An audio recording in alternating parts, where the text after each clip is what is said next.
Hello friend, welcome to Rakul preachers. आज हम लोग अल नीनो के बारे में पढ़ेंगे। अल नीनो बहुत ही महत्वपूर्ण घटना है।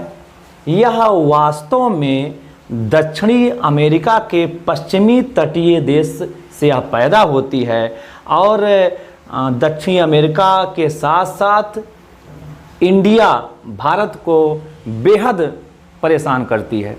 भारत में इस समय स्थिति ये आ जाती है, जब ये घटना जारी रहती है तो आसमान से आग बरसती है और अनावृष्टि अर्थात बारिश नहीं होती है। मानसून लेट से आता है, मानसून कम आता है और गर्मी बढ़ जाती है, टेम्परेचर भारत का बढ़ जाता है।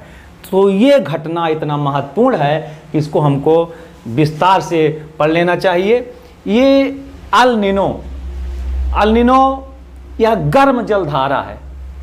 इसको वार्म ओशन करंट भी कहते हैं। Heat wave, heat ocean current के नाम से भी यह जानी जाती है।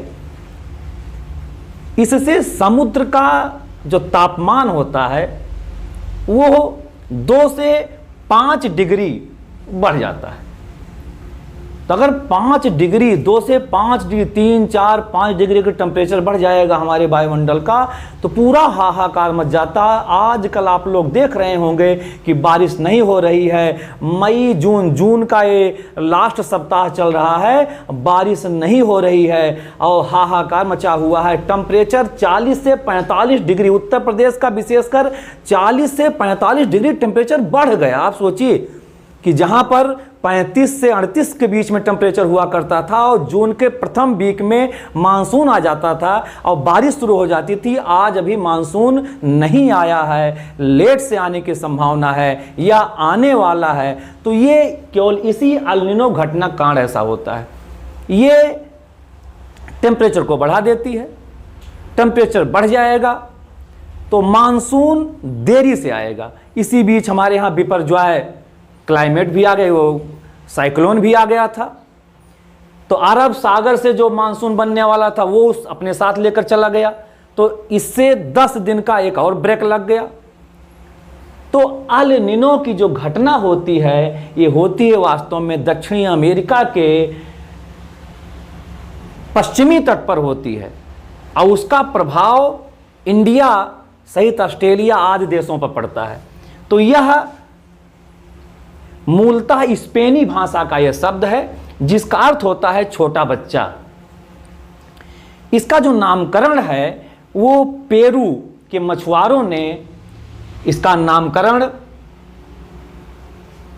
बाल ईसा के रूप में वो इसको देखते थे, क्योंकि यह घटना उनके यहाँ क्रिसमस के इर्द गिर्द आती थी, इसलिए इसको बाल ईसा के रूप में जानते थे। इसका जो वास्तविक वहाँ का अर्थ है स्पेनी भाषा का, तो वो इसको बाल ईसा था, ईसा मसीह का छोटा रूप, बाल बच्चे का स्वरूप, तो इस रूप में जानते हैं। और जो इसकी एक परिभाषा देना हम चाहें तो ये परिभाषा के रूप में उष्णकटिबंधीय प्रशांत महासागर के भूमध्य क्षेत्र में जो तापमान और वायुमंडलीय परिस्थितियों में जो परिवर्तन होता है, उसी परिवर्तन के स्वरूप जो घटना घटती है वह अल नीनो कहलाती है। अर्थात कौन सी घटना घटती है? टेम्परेचर बढ़ जाता है और टेम्परेचर बढ़ने से स्थिति आप देख रहे हैं उत्तर प्रदेश में क्या हो रहा है। तो यह एक अल नीनो घटना है जिसका वहां से यहां पर प्रभाव पड़ता है। इसके लिए कुछ परिस्थितियां जिम्मेदार होती हैं। अगर वो परिस्थितियां रहेंगी तभी अल नीनो की घटना घटेगी। इसके लिए उष्ण अवस्था अर्थात यह उत्तरी गोलार्ध में ही ये घटना घटती है। मैक्सिमम 95% घटना ये उत्तरी गोलार्ध में ही घटती है। और अवस्था कैसी होनी चाहिए? उष्ण, गर्म होनी चाहिए, अर्थात उष्णकटिबंधीय क्षेत्र में भी यही स्थिति बनती है। साथ में दक्षिणी दोलन होना चाहिए। ये तीनों घटनाएं जब साथ होंगी तभी एल नीनो की घटना घटेगी, एल नीनो वेव आएगी। ये दक्षिणी दोलन क्या है? सामान्यतः इस टाइम में दक्षिणी प्रशांत महासागर में हाई प्रेशर, उच्च दबाव रहता है और हिंद महासागर में निम्न दबाव रहता है। और जब यह घटना घटती है तो इसके जस्ट विपरीत परिस्थिति पैदा हो जाती है कि दक्षिणी प्रशांत महासागर में लो प्रेशर हो जाता है और हिंद महासागर में हाई प्रेशर हो जाता है, और यह एल नीनो की घटना घटती है। यह वास्तव में दक्षिण अमेरिकी पश्चिमी तट जो उस पर देश बसे हुए हैं, पेरू, इक्वाडोर, चिली, वहां पर यह घटना घटती है और वहीं से इसका प्रभाव हिंद महासागर या अपने इंडिया में भी पड़ता है। वहाँ पर जो इसका एक समय, ये कितने से कितने समय के बीच में यह घटना इसका प्रभाव रहता है, तो वो 1 सप्ताह से 11-12 महीनों तक इसका प्रभाव रह सकता है।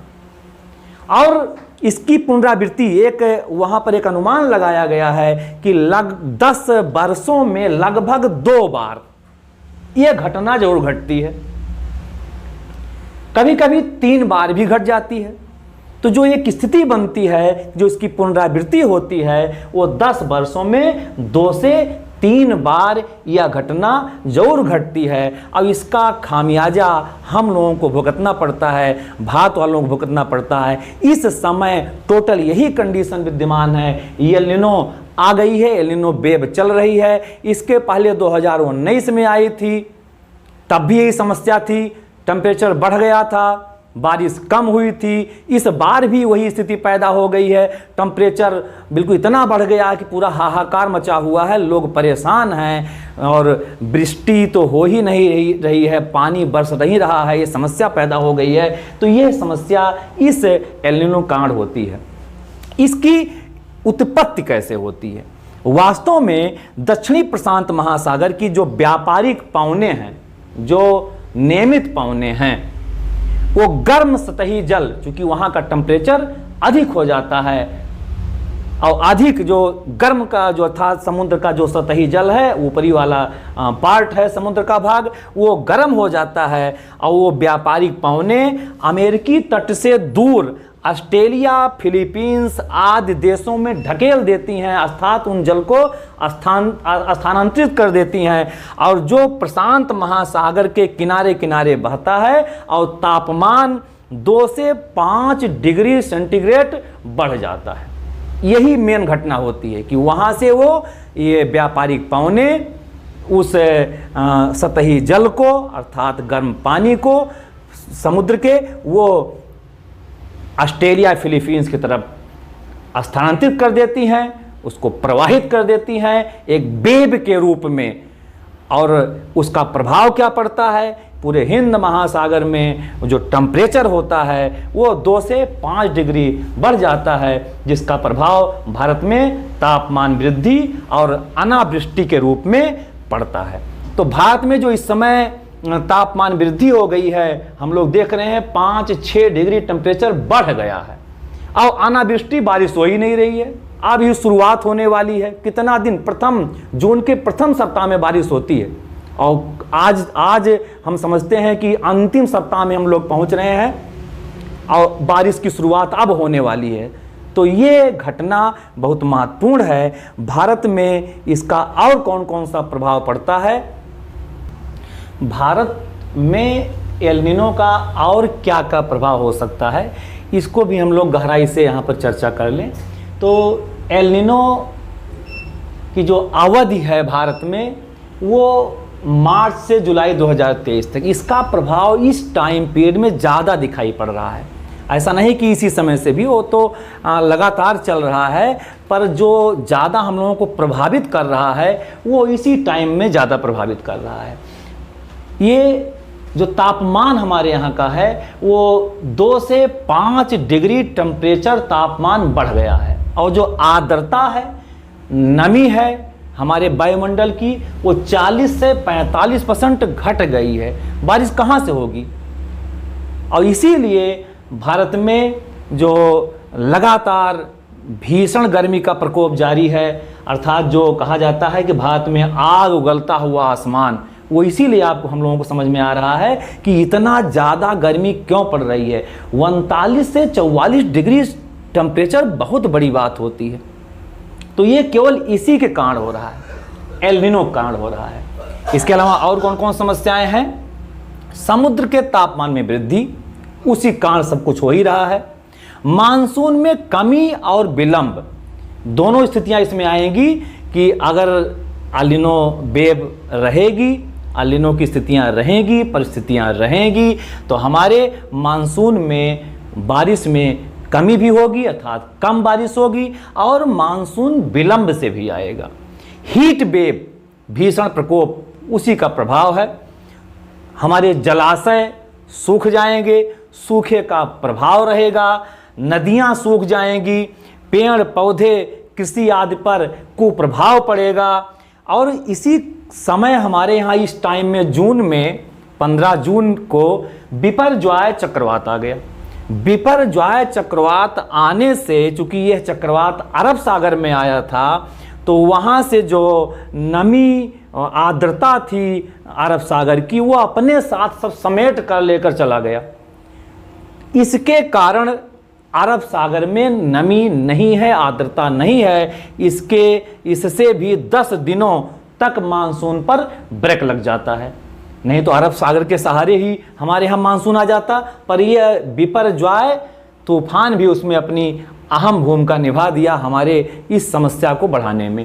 तो इन सारी चीज़ों से, इन सारी जो हमारे पॉइंट्स हैं, इनके माध्यम से हम लोग एल नीनो को भली भांति अच्छी प्रकार से पढ़ सकते हैं। हमारा अगला वीडियो आपको समय से मिलता रहे, इसके लिए लाइक, शेयर और सब्सक्राइब जरूर करते रहें। Thank you.